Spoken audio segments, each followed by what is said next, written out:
नमस्कार दोस्तों, राम राम। कैसे हैं आप सब? आशा है कुशल मंगल होंगे। मैं पुनः उपस्थित हूँ एक और भक्ति घटना लेकर। ये वैदिक काल की बात है। कांतिपुर में एक चोल नामक चक्रवर्ती राजा राजा करते थे। काफी अच्छे राजा थे, सर्वगुण संपन्न थे। उनकी प्रजा में कोई भी दीन दुखी नहीं था, कोई भी बीमार नहीं था। ये राजा के प्रताप का पुण्य फल होता है। इसके पश्चात वो रोज धर्म दान यज्ञ ये सब करते थे। तो ये सब करते हुए उनको अहंकार आ जाता है, उनमें अभिमान आ जाता है कि मुझसे अधिक दान, मुझसे अधिक यज्ञ और ये सब कोई नहीं कर सकता जिससे भगवान प्रसन्न होते हों। उसी नगर में एक गरीब ब्राह्मण भी रहता था, विष्णुदास नामक। और समुद्र के समीप एक मंदिर था। उस मंदिर में ये दोनों रोज नियम से पूजा करने जाते थे। अब एक दिन क्या होता है, राजा पहले गया होता है, उसने बहुत स्वर्णाभूषण अलंकार वस्त्रों से इन सबसे प्रभु का श्रृंगार किया होता है। अब इसके पश्चात जब विष्णुदास जी आते हैं तो वो कमन लोटे में जल और तुलसी दल पुष्प ये लेकर के आते हैं और वो उनको स्नान करवा देते हैं, पुष्प अर्पित तुलसी दल अर्पित कर देते हैं। तो अब इससे राजा को क्रोध आ जाता है, उसे गुस्सा आ जाता है कि कंगले ब्राह्मण, तेरे में इतनी बुद्धि नहीं है क्या? तूने इतने सुंदर महंगे वस्त्र और स्वर्णाभूषण इन सबको भिगा दिया, इन सबको सारा श्रृंगार बेकार कर दिया। तो वो ब्राह्मण कहता है कि क्षमा कीजिए, आपकी सामग्री पे इन सब पे मेरा ध्यान ही नहीं गया, मेरा ध्यान मेरे प्रभु पर था। तो वो कहता है कि ये भी कोई बात होती है? तो वो अपना घमंड दिखाता है। वो ये राजा ये कहता है कि प्रभु इन सब से अधिक प्रसन्न होते हैं। तब वो ब्राह्मण कहता है कि यदि ऐसा ही होता तो हम जैसे गरीब लोग तो प्रभु की पूजा कर ही नहीं पाते। तो फिर इन दोनों में बहस छिड़ जाती है। तो तब वो कहता है कि अच्छा ठीक है, मैं भी देखता हूँ कि प्रभु किससे ज़्यादा प्रसन्न होते हैं। जिसे प्रभु पहले दर्शन देंगे वो जीत जाएगा। मतलब एक तरह का एक प्रतिस्पर्धा हो जाती है इन दोनों में। तो ये वैदिक काल की बात है। तो उस समय पे राजा क्या करता है, वो महर्षि मुद्गल को बुलाता है। महर्षि मुद्गल काफ़ी प्रसिद्ध है। अगर आप गणेश जी के भक्तों की लिस्ट देखें या गणेश जी के भक्तों में महर्षि मुद्गल का नाम आपको काफ़ी ऊपर मिलेगा, सर्वोपरि मिलेगा।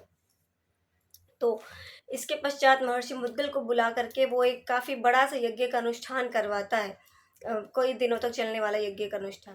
अब वहाँ ब्राह्मण तो गरीब था, तो वो अपने भाव से पूजा करता है, वो अपने भक्ति भाव से करता है। वो उसका नियम होता है, वो सारा दिन साधना भक्ति नाम जप इन सब में लगा रहता था। और वो दिन में एक ही बार भोजन ग्रहण करता था। वो सुबह रोटी बना करके प्रभु के पास रख देता था और शाम में वही ग्रहण करता था। तो अब जैसे ही यज्ञ आरंभ होता है, यहाँ पे उसकी साधना भी आरंभ होती है। तो वो सुबह रोटी बना कर रखता है, अब शाम में देखता है कि रोटी नहीं है। अब उस दिन वो खाना नहीं खाता। ठीक है, दूसरे दिन पुनः बना करके रखता है, शाम में देखता है फिर रोटी गायब। ऐसा करते करते 7 दिन हो जाते हैं। 7 दिन हो जाते हैं। अब ब्राह्मण में बहुत कमजोरी आ जाती है, क्योंकि 7 दिन से उसने भोजन ही ग्रहण नहीं किया होता, वो कर ही नहीं पा रहा होता। ठीक है, अब वो सोचता है 8वें दिन मैं देखूंगा कि कौन है, कौन रोटी ले जाता है। ठीक है, वो छुप कर ना देखने लगता है कि रोटी कौन ले जाता है। वो देखता है एक चांडाल आता है, बड़ा ही दीन सा हीन सा एकदम, उसकी हड्डियां दिख रही है, बड़ा ही कमजोर सा है, भूख से व्याकुल है। वो आकर रोटी ले तो उसको बड़ी दया आ जाती है। अब प्रभु भक्त होते ही ऐसे, उन्हें सब में प्रभु दिखते हैं। उन्हें से उसे चांडाल में भी प्रभु दिखते हैं। तो उसे लगता है कि सूखी रोटी कैसे खाएगा। वो उसके लिए वो चिल्लाता है कि रुको, सूखी रोटी कैसे खाओगे, मैं घी लेकर आता हूँ। अब ब्राह्मण की आवाज़ सुनकर वो चांडाल रोटी लेके फटाफट भागता है। यहाँ ब्राह्मण भी, विष्णुदास जी भी उसके पीछे घी का पात्र लेकर के भागते हैं। अब वहाँ चांडाल भी भाग रहा होता है, तो उस वैसे वो बहुत कमज़ोर सा होता है। तो वो थोड़ी देर भागकर मूर्छित होकर गिर पड़ता है। गिर पड़ता है, इतने में वो ब्राह्मण उसके पास जाता है, उसे अपने अंग वस्त्र से हवा करता है कि उसे होश आ जाए। अब वो ये सब जब करता है तो श्री हरि प्रकट हो जाते हैं। वास्तव में वो चांडाल वो श्री हरि थे। वो इतने दिनों से उसकी परीक्षा ले रहे थे, इतने दिनों से उसने भोजन ग्रहण नहीं किया होता। ठीक है, अब श्री हरि प्रकट हो जाते हैं तो उसे आलिंगन करते, उसे गले से लगा लेते हैं उसकी भक्ति भाव से। अब इसके पश्चात उसे अपने विमान पर बिठाकर लेकर के जाते हैं आकाश मार्ग से। अब आकाश मार्ग से जब लेकर के जाते हैं तो वो उसी यज्ञ के, राजा चोल के राज्य के उसी यज्ञ के ऊपर से जा रहे होते हैं विमान में। और राजा चोल का यज्ञ पूर्ण नहीं हुआ होता, पूर्णाहुति नहीं हुई होती। तब राजा चोल ऊपर देखते हैं कि श्री हरि उस ब्राह्मण को अपने साथ विमान पर बिठा कर ले जा रहे हैं।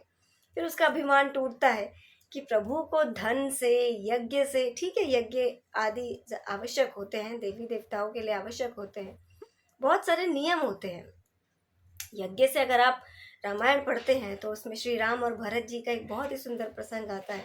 उसमें तो यज्ञ में जितनी सामग्रियां यूज होती हैं उनसे बहुत सारे लोगों का रोजगार चलता है, बहुत सारी चीजें होती हैं।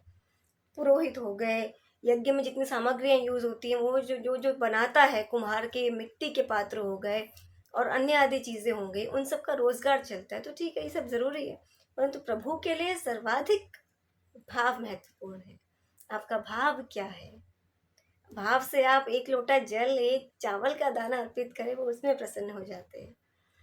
तो इसके पश्चात उस राजा का अहंकार टूटता है और उसे समझ में आता है। तो ये थी एक छोटी सी घटना। पुनः कहूंगी, प्रभु से प्रीति बढ़ाइए, उनमें विश्वास रखिए और उनसे जुड़कर देखिए। जीवन बहुत सरल हो जाता है, सहज हो जाता है, कठिन से कठिन मार्ग बड़ी सहजता से पार हो जाता है। अगली घटना के लिए, अगली कहानी के लिए राम राम। आप सब स्वस्थ रहिए, कुशल रहिए, प्रभु से प्रेम करते रहिए। धन्यवाद।